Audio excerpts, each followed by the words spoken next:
Pápež František vydal 2 dokumenty, ktoré menia procesy zneplatňovania manželských zväzkov. O aké zmeny ide? V prvom rade je potrebné povedať, že na slovách, čo Boh spojil, človek nech nerozlučuje, sa nemení ani písmeno. Nič ako rozvod v podaní cirkevných súdov, o čom píšu médiá, sa nekoná. Proces manželskej nulity totiž manželstvo nerozvádza, ale zisťuje, či to manželstvo vôbec vzniklo právoplatne.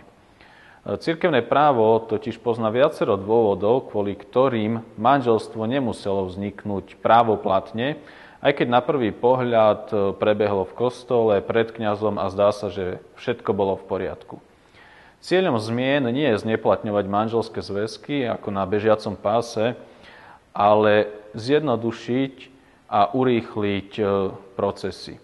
K tomu má slúžiť niekoľko zmien. Poprvé, namiesto 2 zhodných rozsudkov potvrdzujúcich neplatnosť uzavretia manželstva bude stačiť už len jeden. Ďalšia zmena spočíva v tom, že popri klasických formách súdneho procesu bude existovať aj skrátená forma procesu, ktorá v ideálnom prípade môže trvať len 45 dní. Práve pri týchto skrátených formách procesu bude dôležitú rolu zohrávať diecézny biskup, pretože tieto procesy budú musieť prebiehať pod jeho dohľadom. Praktickou zmenou je aj zrušenie akýchkoľvek poplatkov spätých s týmito súdnymi procesmi. Všetky zmeny vstúpia do platnosti 8. decembra, keď cirkev začne sláviť Svätý rok milosrdenstva. Miestne cirkvi majú teda 3 mesiace, aby sa pripravili na tieto výrazné zmeny.